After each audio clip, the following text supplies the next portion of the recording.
There are 196 countries in the world. 25 of them are very rich, defined as having an average wealth per person of over $100,000 a year. They are. But far more countries are quite poor, and some, which we're considering here, are very, very poor. These are the 20 poorest countries in the world, where the per capita wealth is under $1,000 a year, or under $3 a day. Every country is now more or less on a path to growth, but the poor ones are growing very, very slowly. If Zimbabwe continues at its current growth rate, it will qualify as a rich country in 2,722 years. What we want to know in this film is why some countries prosper and others stagnate, so that we can understand what rich countries are doing right and get a better grip on the challenges and hurdles facing poor countries. There are basically three factors that determine whether a country will be rich or poor. The first is institutions. Institutions are beyond important. Broadly speaking, rich countries have good institutions and poor ones have very, very bad ones. The correlation between poverty and corruption is direct. The richest countries in the world are quite simply invariably also the least corrupt ones. And the most corrupt countries are also the poorest.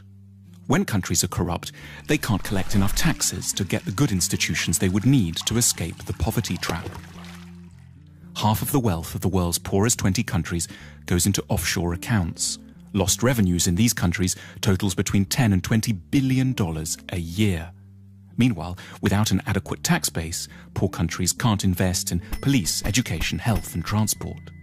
Now, a more generous way to look at corruption is that it's really a case of clan-based thinking. Say you're hiring someone. In the rich countries, you're meant to do so simply on merit, interviewing lots of candidates, then picking the best one, irrespective of any personal connection.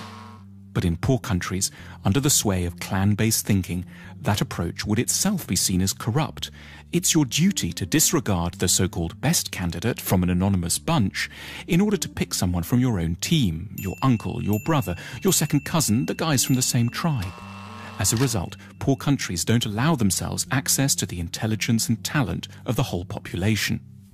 There's a second thing that keeps countries poor: culture. What goes on in people's minds, their outlooks and beliefs. A striking statistic pops up here in relation to religion.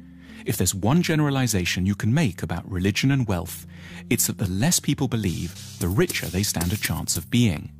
19 of the richest countries in the world have 70% or more of their populations saying that religion is not at all important to them. The exception here is, unsurprisingly, the United States, which manages to combine great religiosity with huge wealth. More on that in a second. And conversely, the poorest nations in the world are also extremely believing ones. Here's how many people think religion and the supernatural is deeply important in the following countries. In the world's poorest country, simply everyone is a believer. Why is belief quite so bad for wealth creation? Because in general, religiosity is connected up with the idea that the here and now can't be improved, so you should focus on the spiritual and look forward to a next world instead. It makes quite a bit of sense when you live here. In the rich world, on the other hand, people are generally great believers in their capacity to alter their destiny through effort and talent. Incidentally, to explain the anomaly of the United States, religion seems not to slow down economic growth here because it's a particular sort of religion, an overwhelmingly Protestant and exceptionally materialistic kind. The American God doesn't want you to think of building the New Jerusalem in the next world. He wants it here and now in Kansas or Houston. There's another big factor that determines the wealth and poverty of nations: geography. Poor countries are overwhelmingly located in the tropical regions. This isn't a coincidence. Life is, in many ways, simply far, far tougher there. The problems begin with agriculture. Tropical plants are generally a lot less packed with carbohydrates. Poor countries have worse soil too. Also, and perhaps surprisingly, a tropical climate can be disadvantageous to photosynthesis. Historically, a key determinant in the likelihood of societies growing rich was their possession of large domesticated animals, such as horses and oxen, which liberated a huge part of the workforce from having to plough by hand. But in tropical Africa, domesticated animals have throughout time been devastated by a further appalling scourge, the tsetse fly.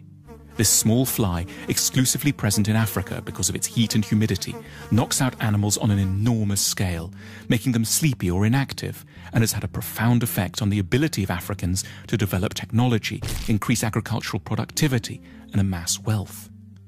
It isn't just plants and animals that suffer in the tropics. In the middle latitudes, humans are open to a terrifying array of diseases, including 100% of low-income countries are affected by at least 5 tropical diseases simultaneously. The magical temperature, which has helped to make rich countries rich, is 16